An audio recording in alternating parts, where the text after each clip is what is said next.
Let's talk winning mindshare, right? So you've got your core market area.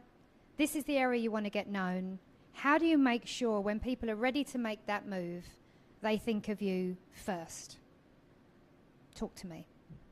You want me to give you the answer? I want you to tell me what you would do to make sure you establish yourself as the go-to agent in that area. Oh, how do we do that? That's a massive question. Like, that's really detailed. I mean, look, and there's lots of different ways of doing it, isn't there? But I say it starts with the content. It starts with the consistency, and in making a decision on what the strategy is going to be for you to deliver that. So you could force yourself to do certain things that you don't really like. Mm-hmm. You could force yourself to start something, do it for a couple of weeks, and then what happens to most, and not just in agency, in most businesses, you stop doing it. You don't become purposeful in it. So it becomes really, really challenging. Mm-hmm. What would I do? I would have a consistent message around showcasing that I understand the local market, not by just talking, by showing that I understand it. And I do that in multiple channels. So I wouldn't just rely on one. I wouldn't just put it on my direct mail messages. I wouldn't just put it on my landing page. I wouldn't just send it on my email. I wouldn't just send it on my social. I'd do all of that. Yeah. To make sure that people get to understand who you are and what you know about the local area. Yeah. And you have to be careful you don't spam people with it. I think there's timing on all of those channels. Yeah. It can be a little bit more regular on social media, as an example, because they're flicking past it. They're going to miss certain things. So you've got to put certain messages out there. And if you just rely on one message, they're not going to see it. So the strategy is more messages on social media than email going out, because people will feel like you're spamming them if you're sending them 6, 7, 8 messages a month, right? Yeah. So it has to be a different strategy per one. But that is what I would be doing, and showcasing that I understand the local market. And then over and above that, how can you help them? What's the value that you bring?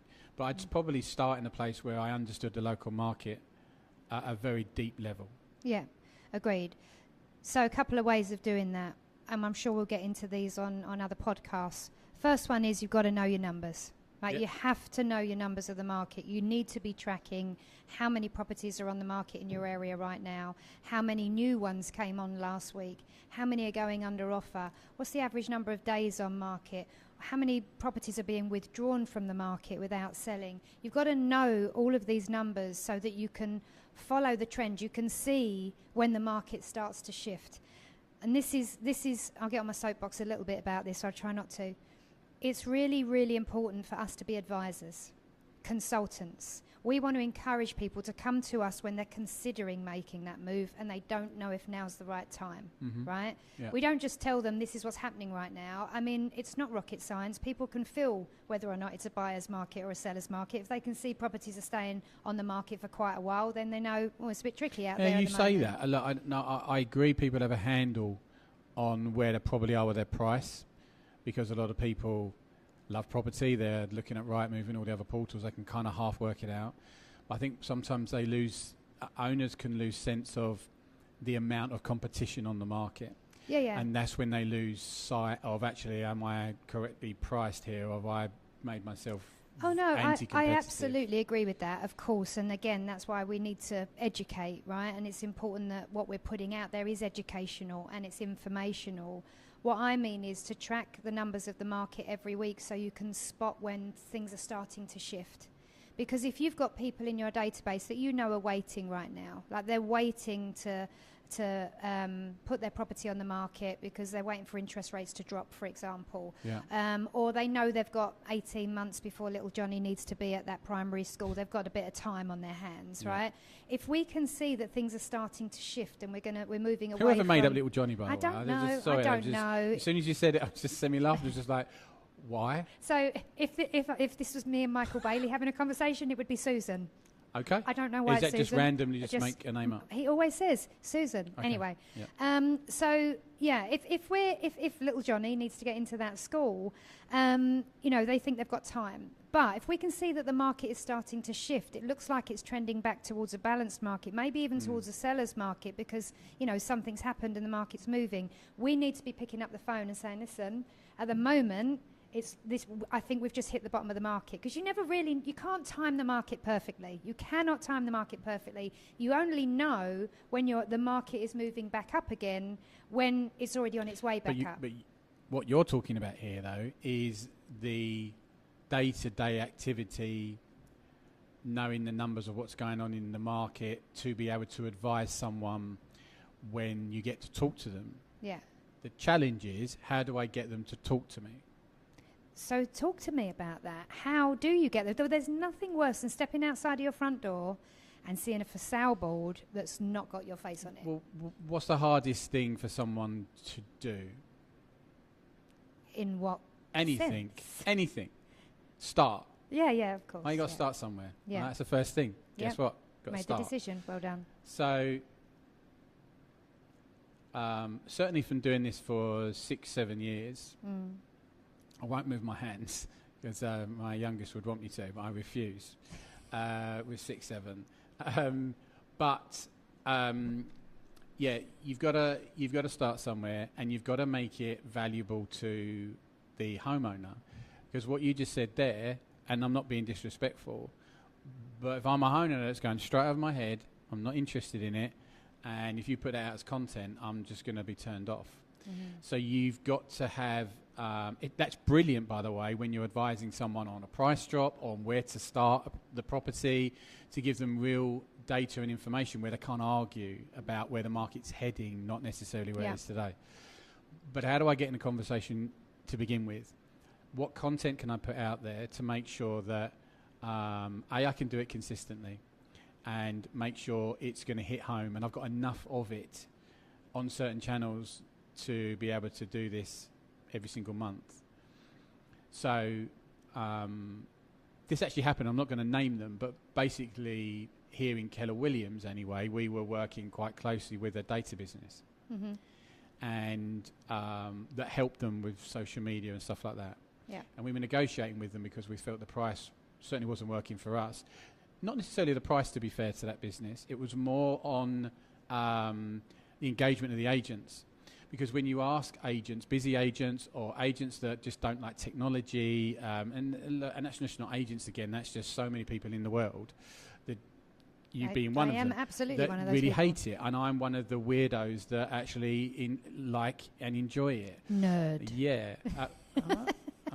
I can say that. I'm your sister. You're not a nerd. You're hurtful, an amazing human being. I'm so sorry. A nerd. But if that means I'm a nerd, then I'm okay with that. And I love that you're a nerd, because you're brilliant. I'm not a nerd. I was joking when I said that. Okay, you're not a nerd. So when I looked at, and like anything, whenever there's a problem, whenever you're experiencing an issue, my brain does something different to a lot of others. My brain doesn't turn around and go, oh, well, that's a shame, I can't use that business anymore. My brain goes, okay, we're not going to use this business anymore. I now need to find a solution in a better way where the agent doesn't have to do any work,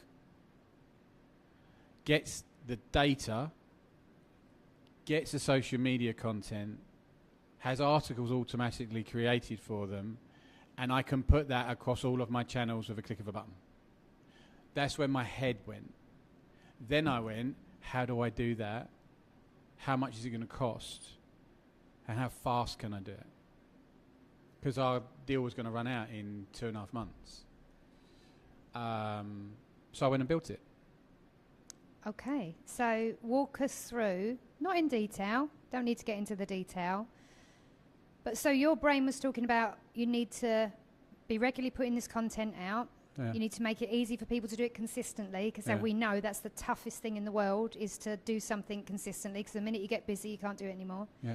So there's got to be automation involved in that as well. Where are you going to pull the data from, and how are you going to create something that they can just click a button on? So tell me where you started and where it ended up. Well, it starts with data.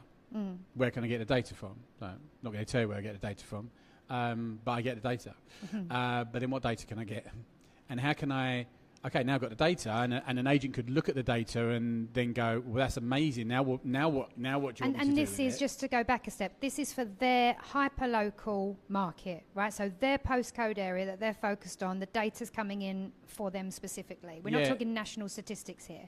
A little bit of both, because I do think it's important that from I really agreed with Kate Faulkner that was at our Mega Camp event, which is actually understanding the economics of the industry is really important about so local markets get impacted in different ways depending on supply and demand. Yeah, right. That's fact. However, you can get impacted in a local market by something as crazy as the war in Iran. Yeah, with good old Mr. Trump, right? We have all been impacted in a slight way. Some others, some not as bad because the demand is so strong. But we would all be impacted by it. So it is important that you have a macro level, as I call it, on the national economy and politics. So I looked at getting the data in, but then once the data was in, then looking to manipulate that into social media posts, which were that added variety. So number one, okay, some agents might like it being very statistical based, but headlines. So not a lot of information on that post. Yeah. But it's really hard hitting with a headline and some really big numbers that mean something to the owner. Mm-hmm. Like in pounds and pence, what's happened to detached properties in my core area of CM11-1, where there's only 4,500 people that live there. That's more relevant to me. I can't on a social media post say, hey, Claire Reddings, I know your house has just gone up by £455 last month, because I don't know where you live. Yeah. But I can say, if you've got a detached property that's 4 bedrooms, this is what's happened over a period of time. Mm-hmm. Then when you get the data, this is the bit may bore people a little bit, but you can get the data, and the problem is you can have a big switch. You can have an alarming spike in the data that then makes the data irrelevant. Mm-hmm. It doesn't work anymore because I just had a load of properties that just sold at a certain price because of whatever. There could have been a change to the market. It could have been all kinds of different stuff. So then you need to learn how to smooth those data points out. Mm-hmm. And again, I'm not going to bore you. But then we basically smooth the data points. I appreciate you not boring me. Thank you. So then we smooth the data points out to get to a point where I go, actually, that's more realistic. Mm-hmm. So you look at a rolling number rather than just, hey, this is what happened last month. This is where my maths has come. Mode and median? Is that what you're doing here? I love data, but I get systems to do it for me. I'm not going to pretend my brain works out on stuff like that, like square foot of whatever. That doesn't interest me, so I'm not that much of a nerd. But so basically what we went away is then we automated the whole process. So the data comes in on the first of every single month. Our agents get 20 stat-based social media posts to put out there. They choose what ones they want to use. They might want to use all of them. They might only want to use a certain amount. Then we made it into commentary posts for social media, so it was more, rather than statistical based, it was based on giving an opinion and a headline of what's going on in the local market. Mm-hmm. We created about 10 of those. And then we added in the macro stuff on top to make sure that we understood it. Mm-hmm. And I thought it was really important we then gave more of a social media management tool on top. So I'm giving the stats based on a core area, which could be CM11-1, which is 5,000 chimney pots, or you could go to a slightly bigger area of about 10,000. We don't recommend going anything above that. No. So we allowed that. Then we had the commentary. And then we said, okay, there's lots of breaking news going on all the time. Like, could we automate that? Could we make sure the agents could click a button and an article or a social media post is created off of that article and give an opinion on what it means to people in the area of CM11-1. So we built that as well. Okay, and what does it look like for websites and SEO? And I think you also created scripts for social media videos. Yeah, well, so we created. I personally think articles are really powerful. Again, around the local area, or just having an opinion of what's going on. If you're just sending a load of generic stuff through to people that doesn't mean anything to them, and you're doing it on an individual email basis, you've got a bit of a problem. Because the last thing you want to do is be spamming someone 5-6 times a month on your email, they will literally unsubscribe. Yeah, you lose them. And you got a problem. So a 36 touch program should be a 36 touch program, but a smart version of it. So the articles have multiple purposes, really. So one, you've now got literally made for you articles that are available for you to select what ones you want on your website or landing page, depending on how you work. And then this is a standalone website, right? Not like a landing page, or it's both. Yeah, well, you can choose both, and we built that into the platform, so you've got your own website. So that obviously those stats and those articles are on there. But also very much on email as well, because now you can say, okay, what are my top 4 articles for May of 2026? And let's send those out to people, because one of the 4 is probably going to interest them. So you put 4 articles onto like one email to say, here's my latest articles, something might be of interest. Yeah. Okay. And the agents just click buttons. They don't have to think of headlines. They don't have to interpret what an article means. They don't have to make it relevant to the local area. They don't have to sit there and write 1,000 word article on something or come up with an idea. It's literally done for them. So yeah, that's kind of where it started to evolve from. And then we added on more and more bits and pieces, and there will be more coming on as we move ahead. So, you know, the AI part of it, this is the benefit of it. Yeah. Now we're able to create relevant, targeted, local, and authentic content for agents to show value. I think this is the thing. Thank you for explaining that, by the way, and not boring me. I actually didn't yawn once, and you watch this back for proof. But I tell you what, you semi-laugh though, but if I'm an agent and I'm doing what I just said there, and you're an agent that's not doing it, I'm really sorry. I know it's not about winning and losing, but I am going to win. Yeah. Oh no, I know. But this because it's just a numbers and maths game. Because I'm not bombarding it's people. The consistency. It's relevant data, and I will win through the consistency of the message. 100%. And no, I don't disagree. I know I'm joking about how boring it is and things like that, only because I don't like tech. But I think like most agents, or maybe that's slightly unfair, there will be the anomalies. There will be people in agency that are amazing with people. Absolutely love that connection with people and building relationships, and they're really good at technology and have a genuine interest in technology as well, because you can be good with it but not interested in it, or interested in it and terrible with it.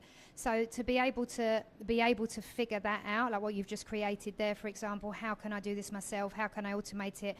What's my design? Like, I'm terrible. I'm so not artistic at all. Like, you know, if you said to me, Claire, go and create a leaflet, like that used to literally break me out in hives when I was a kid. And you know, your art teacher would tell you to go home and design a poster or something. I'm just like, I don't even know where to begin. I just don't have that kind of imagination. I don't enjoy it, so I don't even want to try and figure it out. Yeah. I've spoken to so many agents, I can't even begin to tell you, over the last 7 years nearly, and so many of them say, I know I need to do it, I know it needs to be consistent. Yep.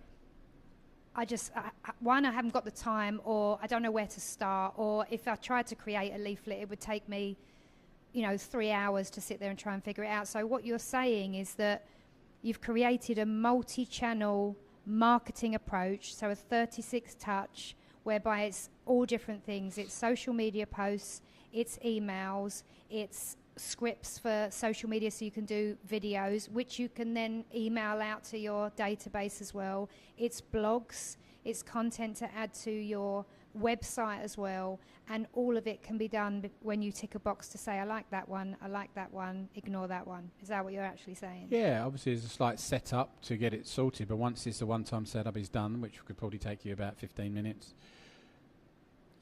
just pick and choose. And then you're off and running. And I think one of the other things that we introduced, which I think is powerful, is the fact that you're able to automatically share the listings of other agents as well, because that is the power of the network. Like, it makes you look good if you're sending relevant stock. The agent needs to be in control of what can be shared, which is what we've built. But again, it's just all about the network coming together and people supporting each other. That's what we see all the time. It's the culture. So why not give them a tool to make that super easy? So we did that as well. So it's all part of the same system. But look, I suppose it depends what your aim is as a company, right? So